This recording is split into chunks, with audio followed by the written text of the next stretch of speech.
La autora Victoria Chabrando está en línea ya con nosotros, es un gusto recibirla y saludarla. Victoria, ¿cómo va? Buen día. Hola, muy buenos días para vos y la audiencia. Bueno, muchas gracias por atendernos.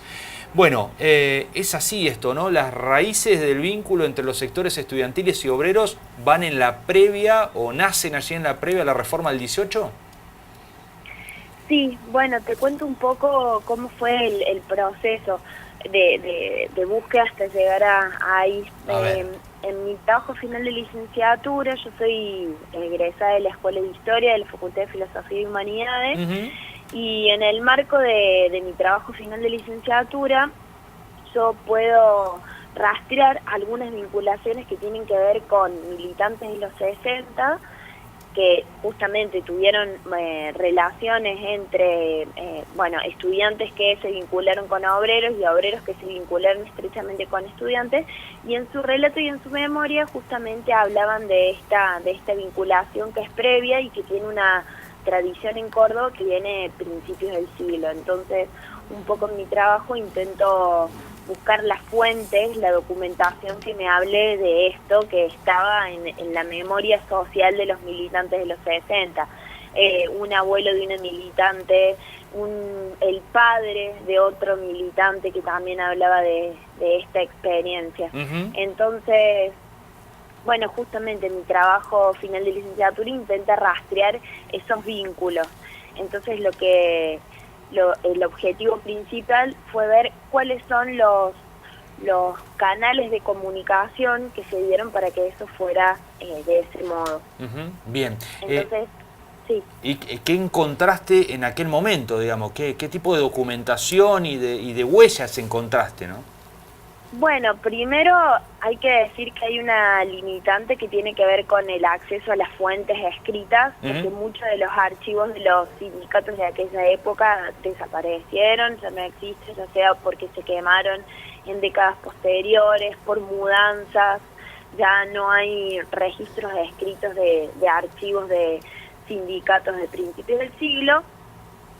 Pero sí me basé mucho en las fuentes, en diarios, en las fuentes escritas de esa época, diarios, revistas, y hay comunicaciones también de diarios anarquistas que eran los órganos de difusión de muchas de las organizaciones que nuclearon a los obreros en esa época, Claro. anarquistas y socialistas. Ujú. eh, y a partir de esos órganos de difusión, y también panfletos y órganos de comunicación de los estudiantes, intenté hacer como esos cruces, esos cruces de comunicación. Y lo que termino viendo en esas fuentes escritas, que son muy poquitas en las cuales nosotros podemos tener acceso, hay como varios canales comunicantes. Por un lado es el anticlericalismo, uno Ujú. de los puntos álgidos de comunicación que va a haber entre entre la Federación Obrera Local, que va a ser el órgano que nuclea a los obreros, que son panaderos, calzados, harineros, son sobre todo gremios incipientes que están incipientemente organizándose, Claro. sobre todo en servicios y en alimentación, eh, y, y el anticlericalismo, que también va a ser el punto principal de oposición de los estudiantes, ¿no? Ujú. Ese es un enmarcador fuerte de este diálogo. Bien. Por otro lado, la educación como medio de ascenso social Claro. también va a ser otro de los Ujú. puntos fundamentales, en donde no solamente son los estudiantes los que están exigiendo que se renueve el conocimiento, que el conocimiento ya sea un bien social y que el conocimiento sirva justamente no solo para beneficio de una élite, sino que también van a ser estos órganos obreros y van a ser núcleos de trabajadores en Córdoba que van a estar exigiendo esto. Y otra de las cuestiones que tiene que ver es que Córdoba no deja de ser una ciudad chica en ese momento, entonces por ahí también las vinculaciones cotidianas en reuniones y en mítines, en centros culturales, la construcción de ateneos culturales también va a ser un punto en donde se van a encontrar las diferentes representantes, ya sea de trabajadores como de estudiantes, y eso también va a posibilitar un diálogo fluido entre estos Ujú. sectores que parecen disímiles. ¿no? Claro. Victoria, buen día. Javier es mi nombre. Tengo dos preguntas cortitas, digamos, en extremos opuestos del calendario. Primero, si notabas en ese año 1917-18 mucho que llegaba de lo que era la Revolución Rusa en el 17. Y después te traigo al hoy si notas que ese perfil de Córdoba combativa se perdió y si se puede volver a recuperar. Ajá. Bueno, la Revolución Rusa fue una de las noticias que llegan a Argentina y que muchos de los sindicatos y de los espacios de trabajadores organizados van a leer, digamos, muchos de los trabajadores en Córdoba tienen adscripción socialista y anarquista. De todas maneras, lo que nosotros también podemos ver es que hay procesos que son latinoamericanistas que llegan de alguna manera con mayor fluidez para pensar en estos procesos de renovación política y social entre 1917 y 1918.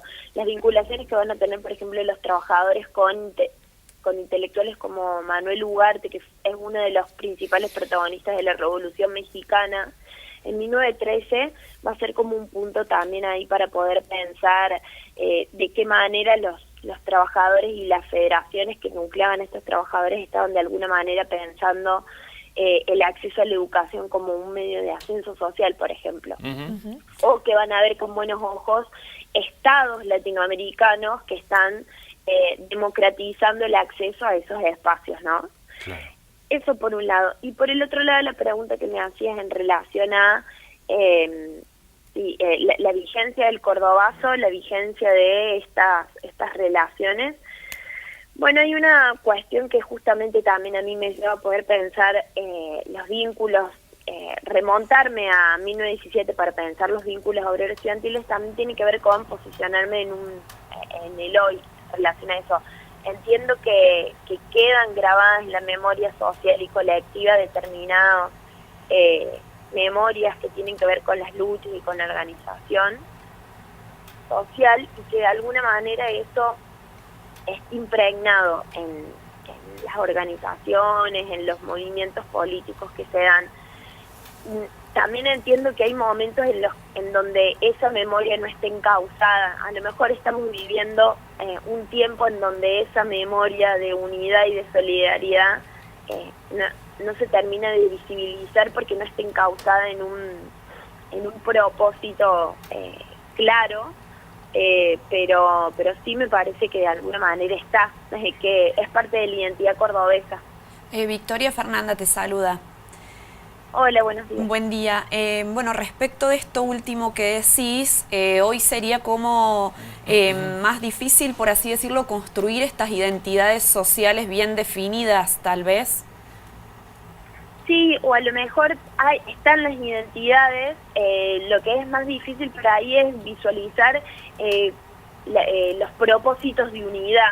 Bien. Porque hay momentos de la historia en donde esos propósitos son claros, están clarificados. Claro. A lo mejor estamos en un momento en donde los canales de comunicación que hacen a la unidad entre diferentes sectores de la sociedad son más difusos.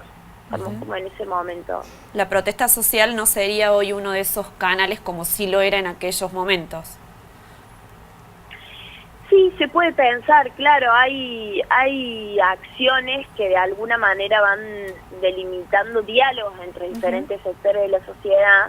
Ahora, lo que sucede en 1917, 1918 y 1969 es la clarificación de una construcción de años de diálogos, de años de pensar en propósitos comunes entre diferentes sectores. Claro. Bien. Interesante. Victoria Chabrando, autora del libro Obrerismo y Reforma. Muchísimas gracias por estos minutos, ha sido muy amable.